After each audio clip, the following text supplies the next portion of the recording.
내 믿음이라는 제목으로 같이 말씀을 나누겠습니다. 오늘 먼저 우리가 조금 말씀 가운데 기억해야 될 것은, 여러분, 우리가 신앙생활하는 목표는 주님의 장성한 분량에 이르는 것이 우리의 목표입니다. 할렐루야. 우리의 신앙생활의 목적은 무엇이냐면 사역을 잘하는 게 아니에요. 12월 달에 다시 한번 돌아봐야 됩니다. 많은 분들이 12월 달에 보면 이런 얘기를 해요. 너무 지친다. 아니면 너무 혼자 애를 썼다. 아무도 없다. 위로가 안 된다. 이런 이야기를 하세요. 여러분, 그런데 신앙의 목표는 무엇이냐면, 그 사역을 왜 하냐면 신앙의 장성한 분량에 이르기 위하여 하는 겁니다. 그리스도를 닮아가려고 하는 거예요. 그런데 만약 여러분들이 목표가 그리스도를 닮아가려고 한다면 꼭 여러분에게 권하고 싶은 게 봉사하십시오. 섬기십시오. 왜요? 그러면 사람들에게 숨겨져 있던 내가 기도하는 한 가지, 예배하는 한 가지조차 결단하고 나아가려고 하면 사람들에게는 잘 숨길 수 있는, 안 보이는, 나도 어떻게 할 수 없는 내 적나라한 모습이 드러납니다. 내 실제적인 꽁꽁 숨겨졌던 그리스도를 닮지 않은 영역이 일어나요. 이게 은혜인 줄로 믿으시기 바랍니다. 우리는 당황이에요. 우리는 실망이고, 요즘 사람 말로 하면 상처고 시험입니다. 그런데 성경적인 표현에 보자면 그게 바로 주님을 닮아가는 장성한 분량에 이르는 너무 좋은 기회예요. 사실 나의 연약함과 악함이 드러나도록 하기 위하여 말씀을 듣는 거예요. 그 일을 위하여 기도하는 겁니다. 그 일을 위하여 섬김의 자리에 나가는 거예요. 여러분, 우리가 무슨 은혜를 끼치겠어요? 여러분, 우리가 무슨 대단한 하나님 나라의 영광을 만들어내겠습니까? 죄인이 무슨 은혜가 있겠어요? 호세아서 아무리 생각해도 정말 호세아를 딱 한 문장으로 한다면 저는 그렇게 정리할 수 있어요. 창녀를 데려다가 무슨 영광 받으시려고 하십니까? 선지자는 이해를 할 수가 없어요. 창녀를 데려다가 하나님 무슨 영광을 받으시겠다는 거예요. 근데 뭐예요? 하나님은 그런 죄인을 부르시는 거예요. 우리가 무슨 영광이 되겠어요? 우리가 바로 그런 자들 아닙니까? 그런데 우리의 목표는 은혜를 끼치고 영광을 주는 게 아니에요. 할렐루야. 우리의 목표는 그리스도를 닮아가는 분량의 그 자리에 서는 것이 궁극적인 자리예요. 그러니까 나의 믿음 없음과 나의 연약함과 내가 무너지는 자를 보거든 뭐예요? 이게 내 실상이구나. 이 자리를 뭐 해야 되겠다? 수리해야 되겠다. 할렐루야. 이 자리를 수리해야 되겠다. 내가 여기에서 무너지는구나. 사람이 없어서. 여기에서 무너지는구나. 돈이 없어서. 여기에서 무너지는구나. 마음이 자꾸 왔다 갔다 해서, 자꾸 그런 사람이 있어요. 섬기면서도 마음이 왔다 갔다 해요. 무슨 셔틀버스도 아니고. 그건 뭐예요? 수리할 지점이라는 거예요. 놀랍게 열왕기상 15장 이후에 처음으로 성전이 등장합니다. 그동안 성전에 대한 이야기가 다 빠져 있어요. 전부 다 왕들의 이야기예요. 근데 이제 요아스가 성전을 수리해요. 성전을 수리한다는 게 뭘까요? 이스라엘의 믿음을 새롭게 해야 되겠다는 거죠. 이스라엘 전체의 믿음을 새롭게 해야 되겠다는 거예요. 근데 그 믿음의 핵심이 무엇이냐면 성전인데, 성전 안에는 뭐가 있어요? 바알 우상들이 다 들어앉아 있는 거예요. 사람들은 그게 어쩔 수 없는 상황이라고 얘기했을지 모르지만 하나님이 요아스를 통하여서 그 어린 7살짜리가 왕이 되었을 때 하나님이 그의 눈을 통하여 보게 한 것이 무엇입니까? 믿음이 수리받아야 된다는 거예요. 다시 새로워져야 된다는 겁니다. 그래서 요아스는 그 성전을 수리하려고 그가 말씀을 읽으면서, 율법책을 받았잖아요. 말씀을 읽으면서 여러 가지 많은 하나님의 스토리를 경험했을 거예요. 그러면서 그의 이미지 속에 자연스럽게 성전이 어떻게 지어졌는지 알게 되었을 겁니다. 여러분, 성전이 어떻게 지어졌습니까? 원래 성전은 성막에서 출발했죠. 성막은 모세가 광야에서, 그쵸? 명령을 받고 그렇게 성전을 지었잖아요. 출애굽기를 보면 그때 모세가 성막을 지으려고 할 때에 사람들이 어떻게 했습니까? 우리가 성막 짓자, 이게 하나님의 뜻이다 그러니까 전부 다 즐거이 자원하여 하나님께 드렸다 그랬어요. 어떤 여자분들은 뭐 귀고리와 팔찌와 막 이런 걸 내어놓기도 하고, 또 좀 슬기로운 사람, 이게 그 스킬이 있는 사람, 뭔가 기술이 있는 사람, 뭐예요? 옷을 짜가지고 막 그런 천들을 갖다 바치기도 하고, 집에 있는 뭐 금그릇 같은 것도 막 이게 막 산더미처럼 쌓여가지고 감당이 안 될 정도였어요. 아, 성전은 이렇게 하는 거구나. 어떻게? 자원하는 마음으로. 그래서 오늘 보니까 모든 은, 곧 사람이 통용하는 은, 통용한다라는 건 일반 헌금을 말하는 것 같습니다. 성전에서 일반적으로 반드시 드리는 헌금들이 있죠. 뭐 11조라든지 구제라든지, 구약은 다 따로 드렸잖아요. 그리고 또 제사장의 몫이라든지 또 매일 번제를 드리는 이런 일반적인 은, 그 다음에 각 사람의 몸값으로 드리는 은이나 자원하여 여호와의 성전에 드리는 모든 은, 즉 몸값으로 드린다는 건 뭐예요? 내가 살아가는 내 몫의 자리. 우리가 나이가 들수록 하나님 부르신 직분이 있을수록 뭐예요? 몫이 커지는 거예요. 할렐루야. 우리 자녀하고 우리의 몫을 비교하면 안 됩니다. 여러분, 내가 그냥 초신자들하고 내 몫을 비교하면 안 돼요.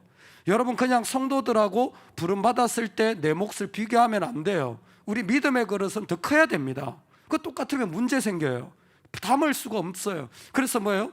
내 몫이 커져야 되는 거예요. 그리고 자원하여 드리는 여호와의 성전에 드리는 이 모습은 말할 것도 없이 전부 다 처음 하나님 앞에 성막을 지을 때의 모습 그대로 요아스는 성전을 이렇게 하는 거구나, 그 마음으로부터 드려져야 되는 거구나, 그 마음을 드리는 일들부터 한 거예요. 그래서 제사장들이 그걸 다 봤습니다. 그래서 그 일을 하려고 했어요. 놀라운 게 뭔지 아세요? 6절에 보니까 요아스 왕 제23년에 이르도록 제사장들이 성전에 파손한 데를 수리하지 아니하였는지라.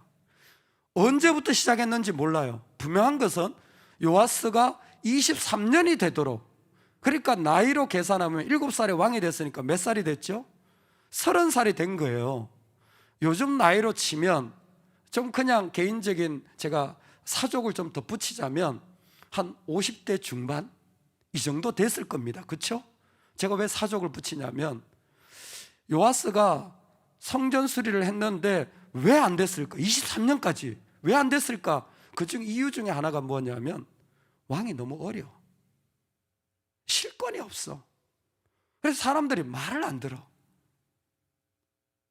디모데에게 부탁한 게 뭡니까? 사람들이 너의 연소함을 업신여기지 못하게 하라. 예전에 작년입니다. 선배 목사님이 우스갯소리를 하는데 저는 땡 하고 와닿더라고요. 목회를 하는데 젊어서 저랑 비슷하게 목회를 시작했어요. 근데 그분은 저보다 좀 나이 더 있게 했는데 그런 얘기를 하시더라고요.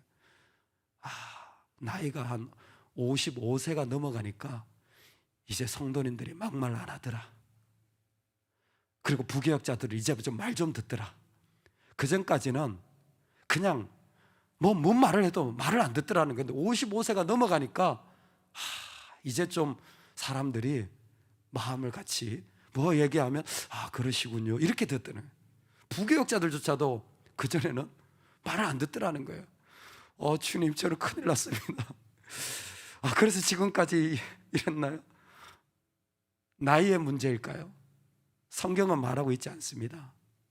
분명한 문제는 하나 있어요. 왜 성전 수리가 안 됐을까요? 제사장들이 수리를 안 한 거예요. 제사장들이 수리를 안 한 거예요.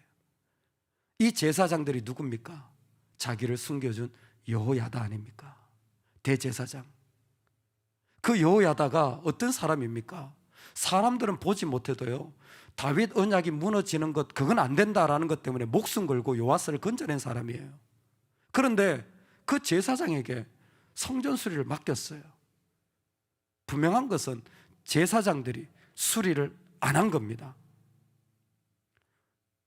요아스 왕이 대제사장 여호야다와 제사장들을 불러 이르되 너희가 어찌하여 성전에 파손한 데를 수리하지 아니하였느냐? 이제부터는 너희가 아는 사람에게서 은을 받지 말고 그들이 성전에 파손한 데를 위하여 드리게 하라. 다른 말로 하면 왜 당신들은 수리를 안 하고 있습니까? 여러분, 우리 모두가 이와 같습니다. 우리 모두가 이 일에는 능합니다. 근데 어떤 부분에는 한계가 있어요. 어떤 부분에는 부족함이 있습니다. 여러분 인정하십니까? 내가 섬기는 건 다 잘 돼야 됩니까? 우리가 이 일에 능하다면 이 일에 연약함이 있어요. 우리는 모두가 다 인간으로서 가지는 잠재력도 있지만 한계도 있습니다. 그때 뭐 해야 돼요? 수리해야 되는 거예요. 그걸 수리해야 되는 거예요. 아, 이건 고쳐야 되는 거구나. 그런데 아마 요아스가 이 일을 23년까지 계속 두고 본 것 같습니다. 그게 뭐 자신의 나이가 어려서 말을 안 들어 먹었는지, 아니면 제사장들이 이 돈을 가지고 있었는데도 불구하고 딴 마음을 피우고 자기들끼리 권력을 만들어서 뭐 우리가 굳이 왕의 말을 들을 필요가 있냐 그랬는지 이유는 모르겠지만 중요한 건 상속하지 않는 거예요. 중요한 건 그리스도를 닮아가지 않는 겁니다. 여러분, 그게 핵심이길 바랍니다. 할렐루야. 그게 핵심이어야 돼요. 어떤 문제가 핵심이 아니라 그것이 그리스도를 닮아가고 있느냐, 그것이 나로 하여금 주님의 모습처럼 되게 하느냐, 그게 중요해야 돼요. 요아스는 여기서 분별을 했습니다. 제사장들이 수리를 하지 않아요. 그래서 어떻게 합니까? 손떼. 여러분, 얼마나 놀라운 충격적인 결정입니까? 제사장이 성전에서 손떼라는 얘기는 뭡니까? 당신들은 제사장 자격이 없다라는 거 아니에요? 제사장이 다른 건 몰라도 우리 건축이나 집이나 무슨 이렇게 그 성벽이나 아니면 뭐 사람들이 뭐 그런 건 몰라도 그거 손떼 그러면 당연히 정치에 손떼면 되죠. 근데 성전에서 손떼, 이건 뭡니까? 가장 큰 수치가 드러난 거예요. 아마 모욕감을 느꼈을지도 모릅니다. 어떻게 우리한테 이렇게 얘기할 수 있느냐? 여러분, 우리가 섬기다 보면요, 그 자리에서 손 떼십시오 그러면 모욕감을 느끼세요. 일반적으로 모욕감을 느껴요. 못 뗍니다. 그거 떼면 내가 그냥 있지 않아요. 우리가 그런 존재예요. 근데 하나님은요, 직진하시는 스타일이에요. 성령은 죄를, 우리의 연약함을 그 안에서 드러내시는 분이에요. 야, 너 이거 수리 받아야 되지 않니? 이게 진짜 내 성전 맞아? 이게 진짜 내가 거하는 성전이야? 아니면 이게 네 성전이야? 물으시는 것 같아요. 얼마나 충격적인 자리인지 모릅니다. 오늘 우리에게 일어나는 일이 그와 같다고 생각되어집니다. 여러분, 우리가 이 땅을 살아가면서 우리가 수리받아야 할 때가 이 연말 아니겠어요? 하나님, 이 부분에 저는 넘어집니다. 저는 이 부분에서 늘 힘든 마음이 생깁니다. 하나님, 저는 이 부분에서 자꾸만 어디를 가든지 부딪힙니다. 하나님, 이 부분이 나한테는 극복하기 쉽지 않습니다. 그럼 뭐예요? 내가 수리받아야 되는 거예요. 주님, 나를 고쳐주시옵소서. 주님, 나를 새롭게 하여 주시옵소서. 내가 뭔가 하나님께 드리고 있는지는 모르겠지만 분명한 것은 죄인이 주님 앞에서 시선받아야 되는 것은 분명한 사실입니다.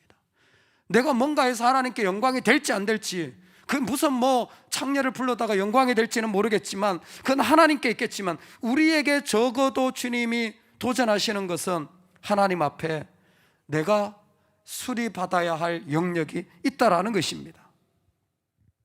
요아스는 그 일들을 직접적으로 목수와 미장이와 석수들에게 넘기고 그들이 그 일을 하도록 합니다.